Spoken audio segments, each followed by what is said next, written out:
बच्चों question first किया था लास्ट वीडियो में हमने, चलो क्वेश्चन सेकंड और करते हैं। सेकंड करो फिर दोबारा से। Generalise the following transactions in the books of, जो भी हैं। राम ने बिजनेस स्टार्ट किया तो क्या था रूल्स, इस अप्रोच के हिसाब से चलें, इस अप्रोच के हिसाब से चलें, कोई सी से भी चल लो भाई, दोनों से ही एक ही बात क्लियर होती है कि राम ने बिजनेस स्टार्ट करा यानी कैश आया, कैश इज रियल अकाउंट। तो क्या करते हैं आने पर, डेबिट, कैश अकाउंट डेबिट। और देने वाला कौन है, राम, यानी ओनर है राम, तो उसका नाम राम ना लिखकर हम क्या लिखेंगे, कैपिटल। क्रेडिट करेंगे गिवर को पर्सनल अकाउंट को, कैपिटल। कितने रुपए लगाए उसने, 30,000। तो 30,000 हमने डेबिट में लिखे और 30,000 ही क्रेडिट में लिखे। नरेशन लिख दी, बीइंग गुड्स कैपिटल इंट्रोड्यूस, या इंट्रोड्यूस कैपिटल, या कैश इंट्रोड्यूस, ठीक है। अच्छा, इस एंट्री को इस अप्रोच से करें, हाँ करो। मॉडर्न अप्रोच कहती है account are further classified into 5 type, या तो एसेट होगा, एक्सपेंस होगा, लायबिलिटी होगी, कैपिटल होगी, रेवेन्यू होगी।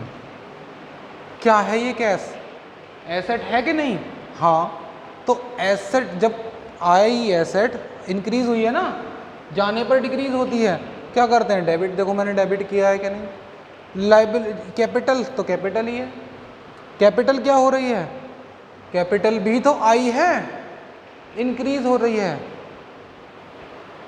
तो क्या करते हैं, क्रेडिट, ठीक है। हमेशा जब भी ये क्रेडिट होगी इंक्रीज ही होगी, है ना। तो इस अप्रोच से चल लो या इस अप्रोच से चल लो, ठीक है। आ जाओ भाई अब अगले पॉइंट पर। पेड इनटू बैंक, बैंक में जमा करे। रिसीवर कौन है, बैंक, रिसीवर को डेबिट करो। तो मैं चलो मैं अब इस अप्रोच पर आ जाता हूँ। बैंक कौन सा है, बैंक भी तो हमारा एसेट ही है, हाँ एसेट है जी बिल्कुल, क्योंकि लायबिलिटी तो है नहीं। क्या हुआ, बैंक में इंक्रीज हुआ, डेबिट कर दो। और कैश भी तो एसेट ही है, कैश डिक्रीज हो गई क्योंकि गया कैश हमारे पास से, क्रेडिट कर दो। दोनों यहीं आ गए। इस अप्रोच के हिसाब से बैंक एसेट बन रहा है, इस अप्रोच के हिसाब से पर्सनल अकाउंट होता है, ठीक है। रिप्रेजेंटेटिव पर्सनल अकाउंट बैंक, समझ में आती है बात। चलो नरेशन लिख लेना, बैंक में कैश डिपॉजिट हो गया। थर्ड लिखो, गुड्स खरीदा, ये तो आती है हमें, purchase account debit to cash, क्योंकि उधार नहीं खरीदा, नाम भी नहीं दे रखा किससे खरीदा है, तो नगद खरीदा। बड़े समझदार हो, ये लो। इसके बाद नेक्स्ट एंट्री क्या बनती है, बैंक से पैसा निकाला, draw cash from bank for office use. Office तो हमारा बिजनेस का ही है, यानी बिजनेस ने पैसा निकाला कुल मिलाकर बैंक से। अब रिसीवर कौन है, हम। एसेट कहाँ है, कैश आया ना हमारे पास, कैश आया और बैंक से कम हो गया। अगर इस अप्रोच के हिसाब से चलोगे तो, उसके हिसाब से चलोगे तो बैंक देने वाला है, कैश आ गया, ठीक है। 3,000 3,000, ओ माय गॉड, बात यहाँ आ जाती है। इसके बाद क्या कह रहे हैं, सोल्ड गुड्स टू हरी। हरी क्या है, रिसीवर। इस अप्रोच से बताओ ना, चलो इस अप्रोच से बताता हूँ। हमने हरी को सेल करा, एसेट गई ना, हाँ।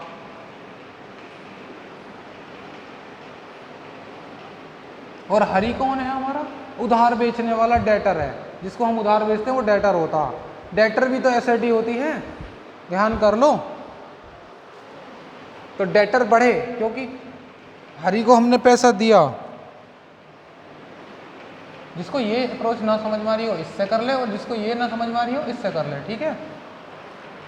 तो क्या एंट्री बनती है सेल की, हरी अकाउंट डेबिट, अकाउंट नहीं लिखना, हरी इज अकाउंट। अब लिख सकते हैं अकाउंट टू सेल। नोट करो जल्दी से, कितने का बेचा, 1,000 का। अगले पर आओ,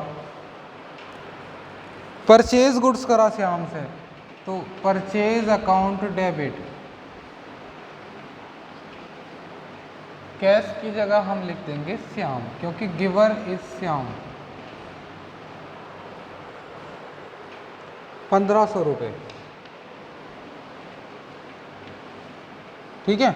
मैं यहाँ कर देता हूँ एंट्री, फॉर्मेट बना लेना, मैं डायरेक्ट कर रहा हूँ बिना फॉर्मेट के, ठीक है। कैश सेल करी इसके बाद 20 जनवरी, कैश सेल की एंट्री, कैश आया और गुड्स गया, यानी सेल। कितने रुपए? 3000। फॉर्मेट बनाकर लिखना, मैं ऐसे ही लिख रहा हूँ। आगे लिखो, पेड टू श्याम, श्याम को दिए हमने। रिसीवर कौन है? श्याम। डेबिट करो रिसीवर को, ये लो, Shyam is an receiver. 2, cash भी तो दिया, कितने रुपए दिए कैश में? 1475 दिए हैं श्याम को, और साथ में कह रहे हैं कि डिस्काउंट भी मिल गया। डिस्काउंट क्या है? इनकम है हमारी, इनकम नहीं गेन है, प्रॉफिट है, फायदा है। और फायदे को क्या करते हैं? क्रेडिट। जब हम किसी को पेमेंट देते हैं तो हम उसको डिस्काउंट देते हैं या लेते हैं? जब हम दुकान पर गए, हमने कोई गुड्स खरीदा, तो हमने उससे कहा भी डिस्काउंट दे, तो हमें तो डिस्काउंट मिला ना। सेलर के लिए वो डिस्काउंट अलाउड है, और ख़रीदने वाले के लिए यानी पेमेंट करने वाले के लिए वो डिस्काउंट रिसीव है। तो हमारा तो फ़ायदा है ना उसमें, तो हम फ़ायदे को क्या करते हैं? क्रेडिट। डिस्काउंट रिसीव, कितने का डिस्काउंट मिला? 25। अच्छा, डेबिट 1 और क्रेडिट 2, हाँ हो सकते हैं। तो debit is equal to credit होता है कि नहीं होता? हाँ होता है। तो जितना टोटल क्रेडिट हुआ है उतना ही डेबिट लिखा जाएगा, 1475 प्लस 1500। समझ में आती है बात? इसको ऐसे करेंगे। हाँ, फिर उसके बाद हमने रेंट दिया। रेंट कितना है? रेंट की तो एंट्री बहुत आसान करी थी हमने पहले। Rent is an expense will be debited and to cash which has been credited, will be credited. ये लो 500। अच्छा, सैलरी, ओहो, रेंट का नाम बदलकर सैलरी लिख दो बस। Salary account debit to cash 1000। Goods costing, अरे ये आई ना बात। गुड्स की जिसकी कीमत थी 200 रुपये और हम उसको मार्केट में बेचा करते थे 250 रुपये का, यानी 50 रुपये के प्रॉफिट पर बेचते थे। ऑनर जो था राम, वो उस गुड्स को घर लेकर चला गया।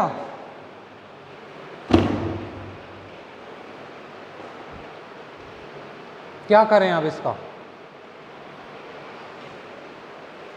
करो नोट इसके बारे में, पहले सब रफ कर लो, समझाता हूं इस एंट्री को।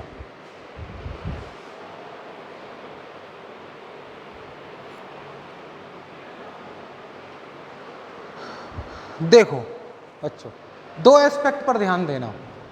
जब ओनर पैसे लेकर आया तो हमने कैपिटल को क्रेडिट किया, हुआ कि नहीं? हाँ।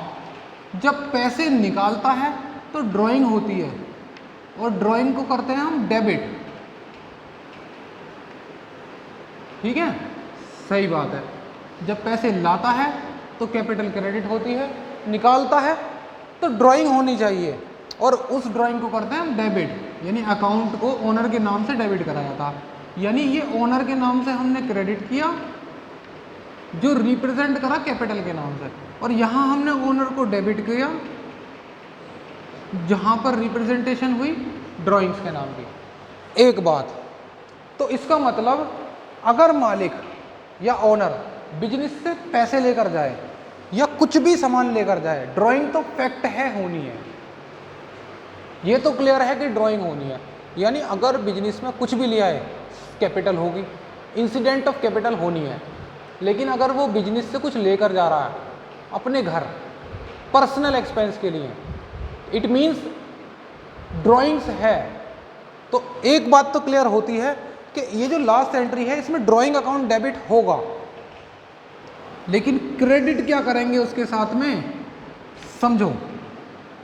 जब हमने गुड्स खरीदा यानी गुड्स इन हुआ तो हमने क्या करा, परचेज अकाउंट को डेबिट किया। हाँ ये बात भी क्लियर है। जब गुड्स गया हमारे पास यानी आउट हुआ यानी सेल हमने क्रेडिट की, सेल को हमने क्रेडिट किया, यानी गुड्स गया तो है पर सेल नहीं हुई। इस बार ओनर लेकर चला गया, बिजनेस से गुड्स आया, surely purchase account will be debited. लेकिन जब बिजनेस से गुड्स जाएगा तो उसके जाने के बहुत सारे रास्ते हैं। आने का तो रास्ता है खरीदना, लेकिन जाने का रास्ता क्या है, हम बेच दें उसको, ठीक है, हम बेचे ना, मालिक फ्री में ले जाए घर को। अच्छा, यानी लिखें, जाने के रास्ते ढूंढते हैं। ये लो, जाने के रास्ते होंगे, या तो वो पर्सनल यूज के लिए ले जाए, बेच नहीं रहा हो, और क्या हो जाए, लॉस हो जाए बाय थीफ्ट, चोरी हो जाए। चोरी होने पर भी तो चला गया, हो सकता है बिजनेस में, या लॉस बाय एक्सीडेंट, किसी एक्सीडेंट से,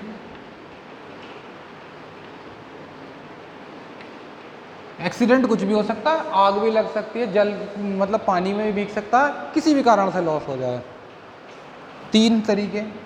या चैरिटी में दे दें हम, चैरिटी कहाँ से आ गई, दान में दे देते हैं। दुकान पर बैठकर जो बेगर्स होते हैं हम उनको क्या दे देते हैं, गुड्स दे देते हैं, ये लो ले जाओ, दे देते हैं ना, तो चैरिटी में दे दिया हमने गुड्स। हाँ, और फ्री सैंपल में भी दे देते हैं, फ्री सैंपल में भी दे देते हैं।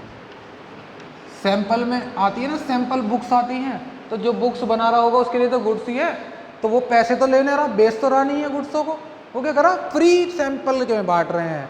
लेकिन इस फ्री सैंपल में देने का पर्पस क्या है, अपने गुड्स की मार्केटिंग कर रहे हैं कि नहीं, यानी एडवर्टीजमेंट कर रहे हैं वो।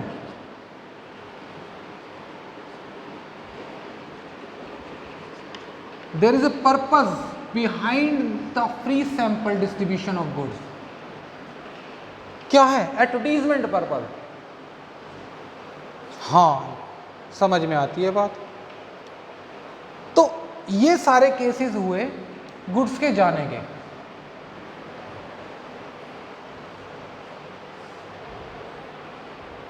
क्या करें अब इस केस में, पर्सनल यूज का तो मैंने बता दिया कि ड्राइंग डेबिट हो रहा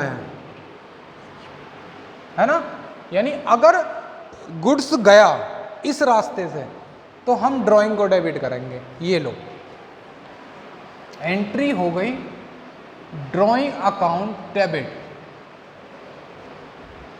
लेकिन अगर गुड्स गया इस रास्ते से तो हम इसी रास्ते को ही डेबिट करेंगे, लॉस बाय फायर। मैं ऑब्लिक करके लिख रहा हूं, है ना, या तो ये होगा या ये होगा। अगर गुड्स जाता है इस रास्ते से तो loss by, loss by thief था ये, लॉस बाय फायर, ये भी ऑब्लिक करके। भाई तीनों में से एक ही तो कंडीशन होगी। हाँ, गुड्स गया इस रास्ते से तो इसी का ही नाम लिखो, चैरिटी।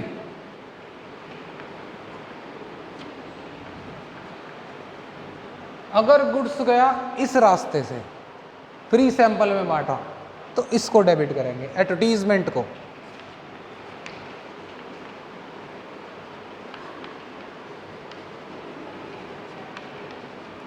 ठीक है, इन सबको डेबिट करेंगे इन घटनाओं के कारण। सर डेबिट ही बताते रहोगे, क्रेडिट भी बताओगे, बता रहा हूं, सब्र करो थोड़ा। क्योंकि हमने सेल नहीं की तो हम सेल तो क्रेडिट नहीं कर सकते। हमको यही क्रेडिट करना पड़ेगा, हमको परचेज वैल्यू ही डिक्रीज करनी पड़ेगी। यानी इन सभी केसेस में हम क्रेडिट जो करेंगे वो परचेज को ही करेंगे, क्योंकि सेल नहीं कर सकते हम क्रेडिट, सेल थोड़ी कर रहे हैं, क्योंकि दीज आर एक्सपेंसेस और लॉसेज विल बी डेबिटेड, क्योंकि पर्सनल नॉमिनल अकाउंट कहता है कि एक्सपेंसेस और लॉसेस को हम डेबिट करेंगे। तो मैंने ये सारी घटनाओं को डेबिट कर दिया, क्योंकि ड्राइंग पर्सनल अकाउंट है, घर लेकर गया, कैपिटल डिक्रीज हो रही है, तो ड्राइंग के नाम से हमने उसकी कैपिटल डिक्रीज कर दी, ये बात समझ में आती है। लेकिन क्रेडिट किसको करें, तो हम क्रेडिट में इस परचेज वैल्यू को ही कम कर देंगे, ठीक है।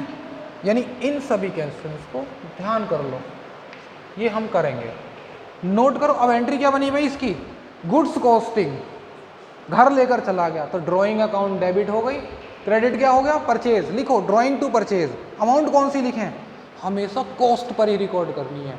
ये सारी घटनाओं के केसेस में कॉस्ट प्राइस ही रिकॉर्ड होंगे, सेलिंग प्राइस नहीं रिकॉर्ड होंगे। अच्छा 200 रुपये से एंट्री कर लो, देन काम खत्म। अब बेटा आपको जो करना है, आपको करना है क्वेश्चन नंबर 3 क्वेश्चन नंबर 3 ही करना, बाकी नेक्स्ट वीडियो में डिस्कस करते हैं, है ना। लेकिन कुछ और भी बता दूं क्या, हाँ थोड़ा सा और बता दूं, चलो नेक्स्ट वीडियो में बात करेंगे, इतना ही रिकॉर्ड करो बस।